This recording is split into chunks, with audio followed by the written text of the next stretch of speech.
હનુમાન જયંતિ મહોત્સવ નિમિત્તે પ્રસાદીનું કામ જોરદારપણે ચાલુ છે.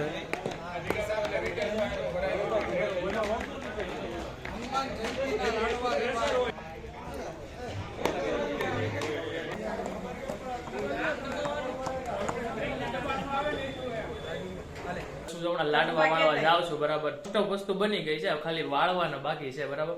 તો ત્યાં વાળવા જાવ છું સેવામાં હું. તો hey guys, good morning, welcome to a new vlog. અને અત્યારે છે ને ધાબે છે, આમ જો બા બેઠા, મમ્મી બેઠા, અને જો લસણ ફોલાય છે અને અડધી કાકડી છે.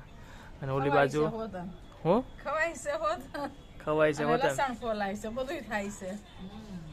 અને આવતીકાલે છે ને હનુમાન જયંતિ છે બરાબર. તો અમારી શેરીમાં લાડવા એવું બને તો એની સ્મેલ આવે છે. અહીંયા અમે ધાબે જઈ તો સ્મેલ આવે છે. હનુમાન જયંતિના કાલના લાડવા બને છે. સ્મેલ આવે છે? હા, કઈ નહીં આવે. કેટલા વાગ્યાના બનાવે છે? 2-2:30 વાગ્યાના. 2-2 વાગ્યા, 4 વાગ્યા પછીના બનાવતા, 5 વાગ્યા પછીના નીચે. હા, 5 વાગ્યા પછીના બનાવતા હશે. તો આવતીકાલે છે ને હનુમાન જયંતિ છે એટલે આ બધી તૈયારી ચાલુ છે. એટલે હનુમાન જયંતિમાં છે ને એ અમારી શેરીમાં એક ભાઈ છે ને આખો હેન્ડલ, મતલબ એ લોકો દર વર્ષે ઉજવતા હોય છે. તો એ દર વર્ષે ઉજવે છે. તો જો ગાઈઝ આ છે ને આવતીકાલની તૈયારી ચાલુ છે. સમજો લાડવા બને છે, સમજો તમને દેખાડું ને. તો આ શેરીમાં બધું કાર્યક્રમ ચાલુ છે અત્યારે. અને લગભગ 2-2:30 વાગ્યાનો ચાલુ જ છે. આ હજી આજ સાંજ લગી બનાવશે. સાંજના 10-11-12 વાગી જાય, કેમ કે આખી શેરીને જમણવાર હોય, પ્લસ એના સગાવાલા હોય એને હોતે જમણવાર. એટલે મહેમાન હોય, એના ગુરુભાઈઓ હોય, ફળિયું હોય, એના ગુરુભાઈઓ હોય, એના લાઠગા હોય, આખી સોસાયટી હોય આપણી. હા, લગભગ 500 માણસ. આપણી શેરીમાં કેટલી વસ્તી છે? મતલબ કેટલા માણસ હોય છે? 1000 રૂપિયા તો હશે. આપણી શેરીમાં 1000 હશે બરાબર. અને બહાર એના મહેમાન ને એ 500 જણા ગણી લે બરાબર. 1500 માણસો થાય. કેટલા? 1500. અને એ આખું હેન્ડલિંગ કરવાનું. એટલે અહીંયા 2 કાઉન્ટર ચાલુ હોય સતત. દર વર્ષે 2 કાઉન્ટર હોય. એક પેલા તો એના સગાવાલાને જમણવાળા જમવા મોકલી દે, પછી શેરીવાળા ધીમે ધીમે એટલે ટ્રાફિક થાય અઢળક. એટલે સેવામાં બહુ લોકો હોય છે. અને સાંજે હતા ને ત્યાં સેવામાં બધા ઘણા લોકો હોય છે કે લાડવા બનાવતા હોય છે. બધા સુરમું કરવું, બાયુએ મુઠિયા કર્યા, અને અત્યારે સાંજે પછી લાડવા વાળશે. તો આ રીતના છે ને આખો કાર્યક્રમ હોય છે. અને અત્યારે અમારે જો લસણ ફોલાય છે, સમજો. હજી તો હમણાં હે નથી ખાવું. બાને બધા બગડી ગઈ છે. કેમ? આજ બાને શરદી થઈ ગઈ છે, એવું થઈ ગયું છે. થોડુંક આમ માથું ભારે થઈ ગયું છે. વાતાવરણ તો છે ને ગાઈઝ, આજે બાને માથું દુખે છે. હમણાં 2-3-4 દિવસથી અમારા ઘરે નીકળ્યું દવાખાનું છે, કેમ કે મતલબ મજા બધાને બગડી જાય છે. મારા ભાઈને પેલા માથું દુખતું ને તાવ આવી ગયો, એટલે એને ખબર પડી મેલેરિયા. તો આજે લગભગ આજે સારું છે ને? હા, આજે એને હાવ રેડી થઈ ગયું. આજે હાવ રેડી એટલે આજે છે ને કમ્પ્લીટ થઈ ગયું છે. આજે મતલબ એને મેલેરિયા ઓછો થઈ ગયો, તાવે ઓછો થઈ ગયો બરાબર. ને ઇન્જેક્શન આપ્યા, દવાઓ આપી, બધો કોર્સ કર્યો. હવે 14 દિવસનો એમ કહે છે કોર્સ કરવાનો, પણ હવે એ બધું થઈ ગયું, સારું થઈ ગયું. એટલે ધીમે ધીમે મતલબ બધું કમ્પ્લીટ થઈ ગયું. બધાને નહીં, ભાઈને એકને તાવ આવી ગયો, બાને આ થોડું ઓલું થઈ ગયું, ભારે શરીર અને શરદી. હા, પણ ઘરમાં 2 જણા ને એવું થઈ ગયું. મતલબ બાને હોતે ને માથું દુખવા માંડ્યું કા બા? આજે સારું થઈ ગયું હજી નથી? સારું ધારું થાય, શરદી થઈ છે એટલે બરાબર. દવાખાનેથી સરકારીમાંથી આવ્યા હતા, રિપોર્ટ કરાવ્યો અને લોહી લીધું આપણું પોત.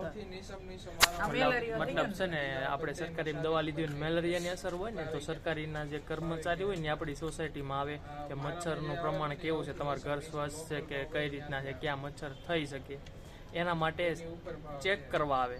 અને એને લાગે કે ભાઈ આને જગ્યાએ મચ્છર છે તો ત્યાં ધુવાડો છાંટી છે. એટલે ધુવાડા છાંટવાવાળા ભાઈ આવ્યા હતા, અને એક મેડમ આવ્યા હતા કે અમારું બીજા લોકોને ઇન્ફેક્શન નથી, બીજા લોકોને કોઈ પ્રોબ્લેમ નથી આવી ને એ જોવા માટે બરાબર. તો અમારું બ્લડ લીધું અને ચેક કર્યું, રિપોર્ટ લીધું અમારું હોતે ને બરાબર. અમારે કોઈને કાંઈ નથી થયું, પણ હવે ભાઈ ને તે કમ્પ્લીટ સારું થઈ ગયું છે બરાબર. આ પુણાની હોસ્પિટલ છે ને સરકારી, એ બહુ જ સારી છે. જેને સારવાર માટે તો બહુ જ સારી. તમને એમ કે પ્રાઇવેટમાં આપણે જઈએ, પ્રાઇવેટ કરતાં સરકારી વધારે સારું.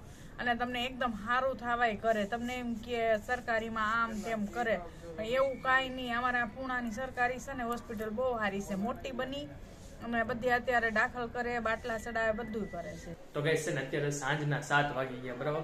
તો હું બહાર ગયો હતો ને ત્યાંથી ઘરે આવતો હતો ને તો શેરીમાં મેં કીધું એમ કે ચાલુ છે, મતલબ કે લાડવા બનાવવાનું ચાલુ છે બરાબર. તો આ મતલબ એટલી સ્મેલ આવે ને, એટલી મસ્ત સ્મેલ આવતી હતી ને. હવે મને નથી ખબર કે કેટલા કિલો લાડવા બનાવ્યા છે બરાબર. તો ઈ એકદમ મમ્મી આવે ને, જેને ખબર હશે ને, મમ્મી કા પપ્પા એને કોકને ખબર હશે કે કેટલા કિલો લાડવા બનાવ્યા છે શેરીમાં બરાબર. પૈસા કેટલા કિલો લાડવા બનાવે? 40 કિલો. 40 કિલો લોટના લાડવા બનાવ્યા. આખી શેરી અને એના ફેમિલી વાળા અને રિલેશન વાળા હોય ને જમવા આવે બરાબર, મતલબ કે પ્રસાદી લેવા.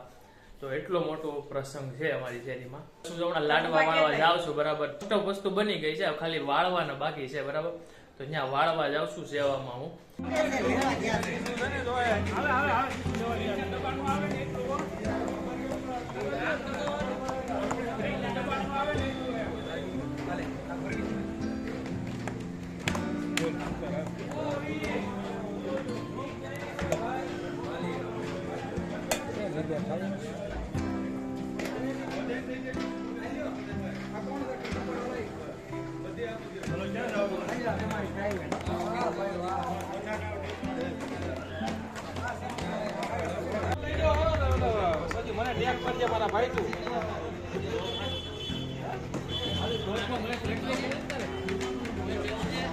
હનુમાન ચાલીસા કાલે હનુમાન જયંતિ મહોત્સવ નિમિત્તે પ્રસાદીનું કામ જોરદારપણે ચાલુ છે.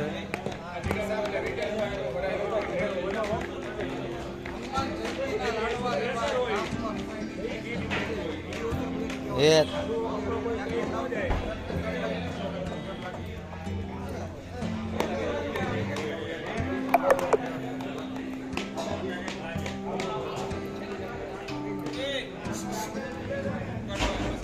હાલ તો પકા કાંઈ નહીં. વિડીયોમાં જો મજા આવી તો લાઈક, શેર અને સબસ્ક્રાઇબ કરી દેજો બરાબર. Bye bye.